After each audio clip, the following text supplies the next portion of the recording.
The views on this page do not necessarily represent the views of Mac News 144. Mac News 144 is committed to keeping this page an open platform for all Israeli. Thank you all for subscribing and submitting your videos to macnews144@gmail.com. We have grown to over 100 subscribers, so we can begin to stream live praises to the Most High. I was certain that I was going to, that it would show that I have African American ancestry.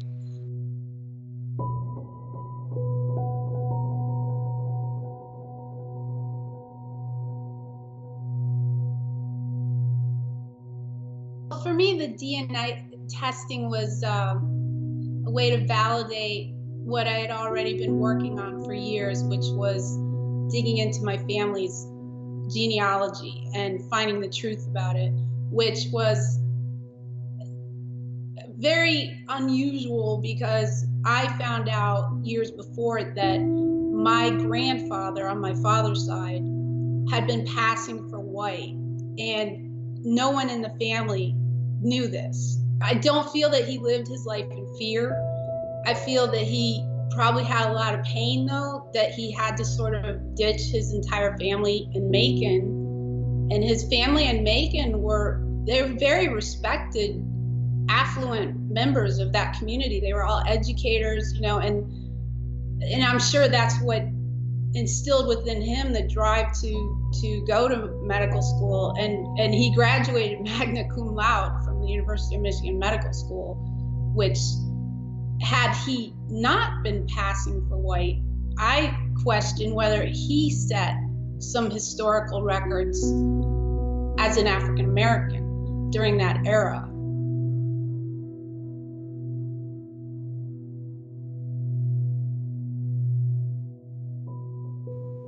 I was hoping the percentage was higher, which is kind of funny, the whole juxtaposition of my grandfather was hiding it, and here I am like, oh, I hope I have like a large percentage. So it was really exciting. And when I got the results back, what I found to be incredible was that it narrowed it down to the actual locations, like the areas in Africa where my DNA came from. Like, that hit home. That really took it to a new level.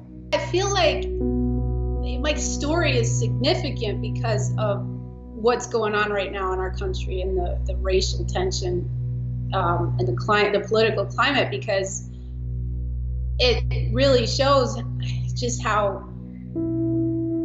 race was considered something so shameful 2 generations ago in my family, and now it's something that I'm proud of, my son is proud of.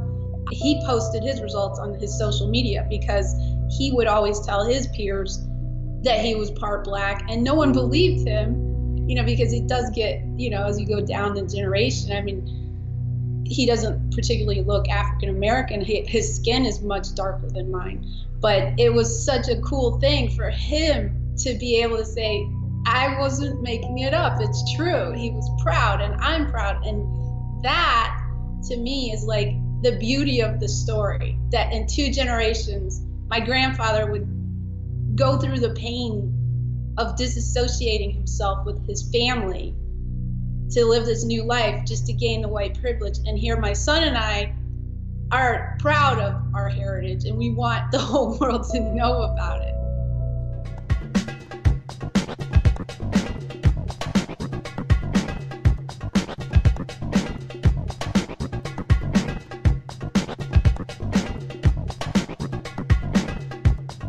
Many people wonder, when their results come back and one of these lineages is European, does it mean that they're 100% European? The answer is no. Remember, African Americans are very mixed in terms of ethnicity and ancestry because of the experience of the transatlantic slave trade. And so immediately upon arrival here in North America, there was a lot of mixing going on. And so we see remnants of that in the DNA of African Americans. A lot of men, when they test their Y chromosomes, get a little nervous because, in fact, 30% of the Y chromosomes that we test of African American men are of European ancestry. And so many of them get upset or they are concerned when the match comes back European.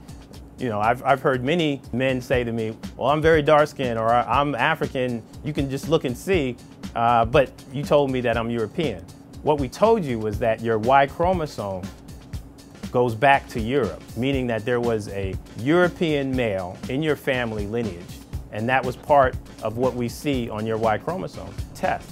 It doesn't mean that you're European. It just means that that lineage went back to Europe. And if we were to test 12, 15, 16 lineages, they'll go in many different places because we're a very mixed population. When I perform ancestry testing on myself, what I found was 90% West African ancestry and 9 to 10% European ancestry.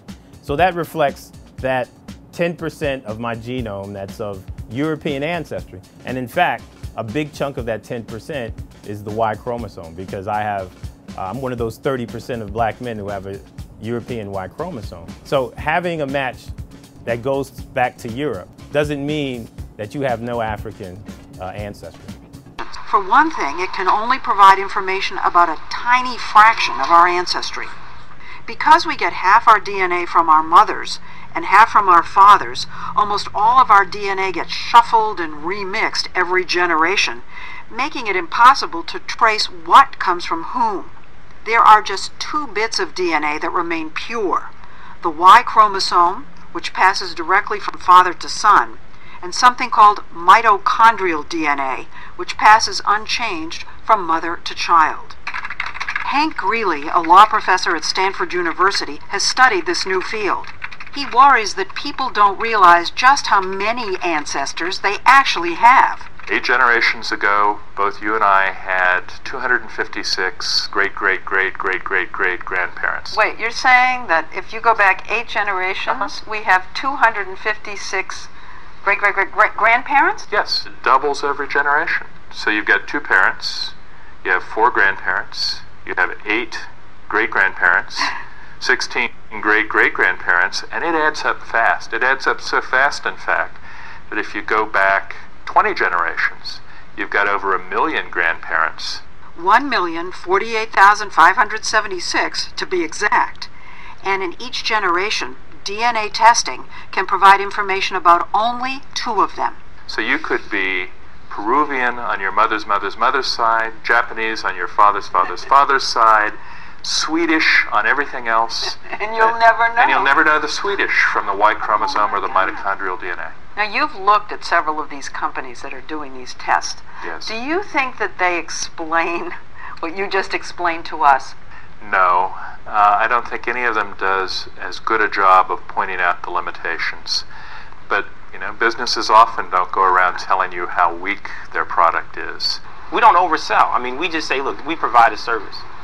If you're interested in exploring a tiny bit of your DNA and trace its ancestry, we can do that. When you say it's a tiny little amount, It's less than 0.1%. and that's pretty teeny. Yeah, but for people who know nothing about any of them, I think it's very important. Cut to 1977. You could say, what's the greatest event in the history of miniseries and TV? Roots. So you could say since 1977, I've had one serious case of Roots envy. You know, I had this little composition book. I could go back to my great-great-grandmother on my father's side, on my mother's side, great-grandmother. But that was it. There was Alex Haley coming out of the blue, could go all the way to Africa. He could go to the ship that brought his African ancestors over, and then he went all the way back to Gambia. So I was totally jealous of Alex Haley. And so I had a profound and severe case of Roots envy. But I figured, well, I'll never, only Alex Haley could do that, right? So I got to know Quincy Jones in 1999. Anthony Appiah, my dear friend, and I edited the Africana Encyclopedia, and then we founded Africana.com, which we needed some investors, and by this time, it's complicated, but I got to be friends with Quincy Jones, still a great friend of mine. And Quincy introduced me to Alex Haley. And more than that, Quincy, it turned out, was obsessed with genealogy as well. Quincy scored the music for Roots. So for Christmas, he would give people their family trees.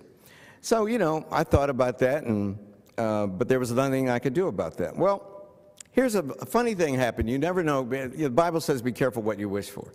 In the year 2000, a young black geneticist named Dr. Rick Kittles, who at the time was teaching at Howard University, sent me a letter. He's now at the University of Chicago Medical School.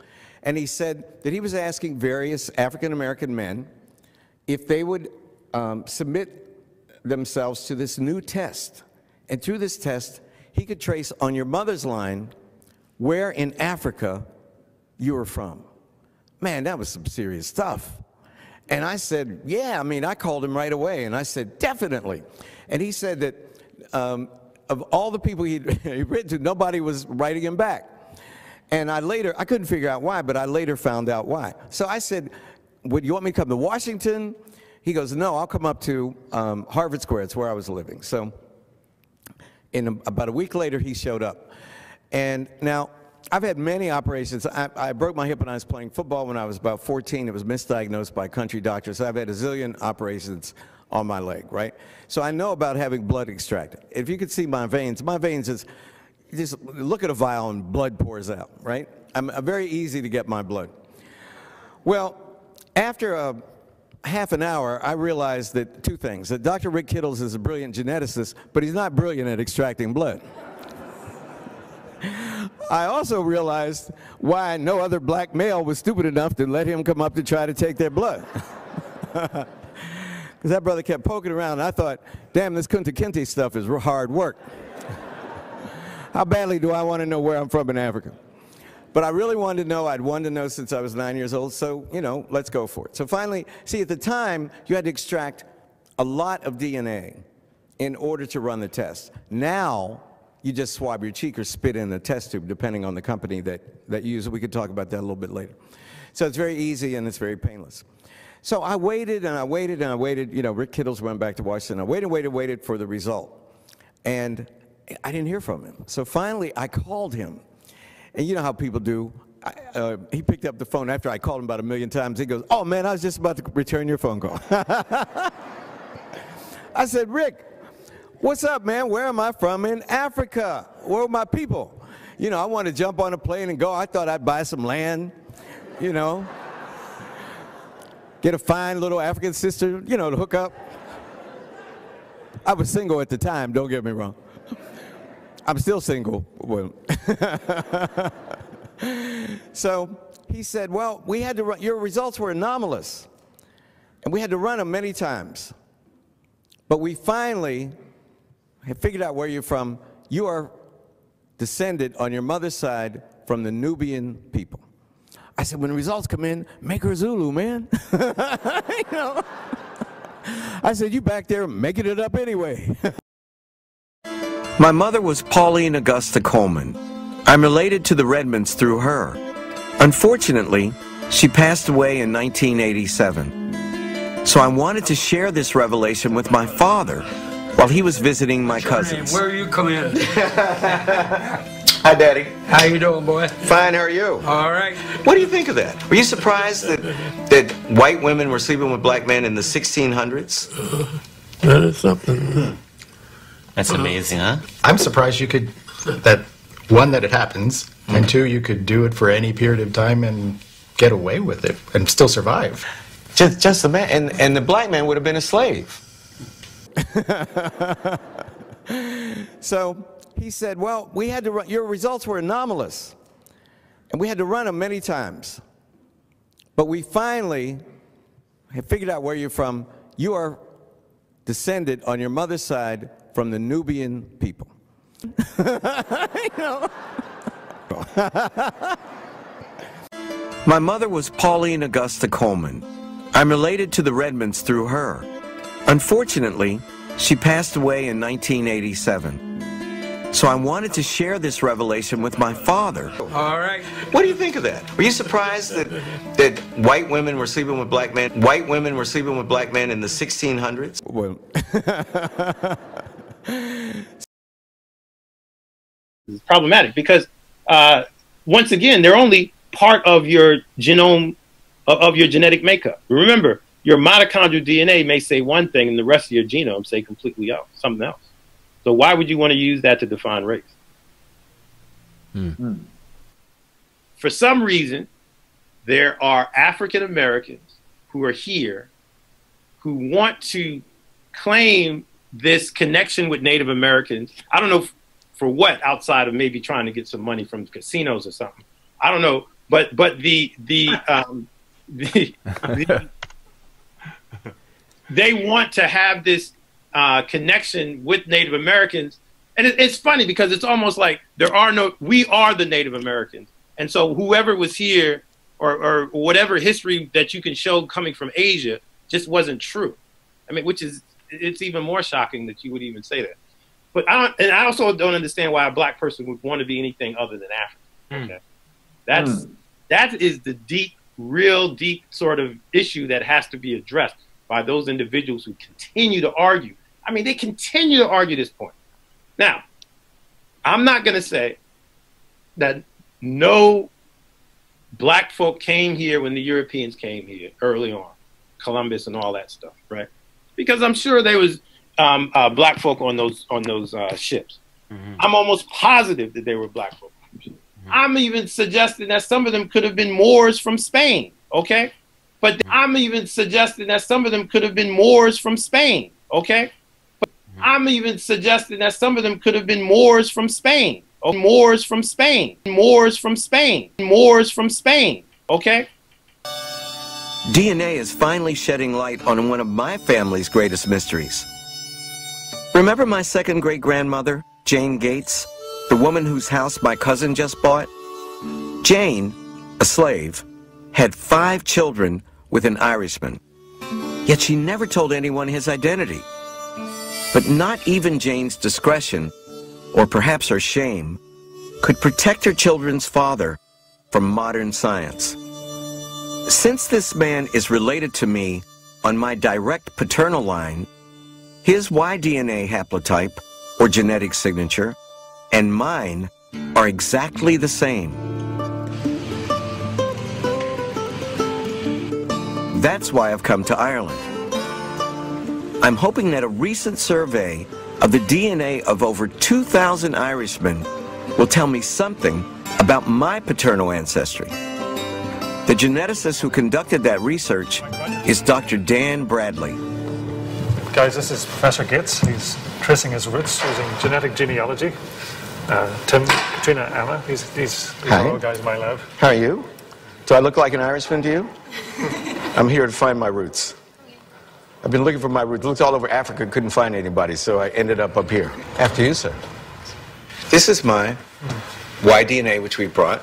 Yes. Maybe there's some pattern that you can ascertain in my DNA. Well, we had a look at your marker profile here, and I can see here that some of these markers are markers that we've typed as well in our survey of Ireland, and matches don't happen by chance, really. Not over a large number of markers. 10 out of 11 match. Neil of the 9 hostages. Neil of the 9 hostages. Yeah. And Neil of the 9 hostages probably lived about 450 AD, so a long time ago, and he was a warlord. Does this mean that I am descended from Niall of the 9 hostages? It looks like a pretty typical Neil haplotype, yeah. Wow, that's great. I'm surprised myself that I have a kinship relationship with this set of families and ultimately an individual. And that I have so much in common with them genetically is astonishing to me. That's right, yeah. Yeah. I wonder if this king could have ever imagined that he would have descendants whose mother was a black slave.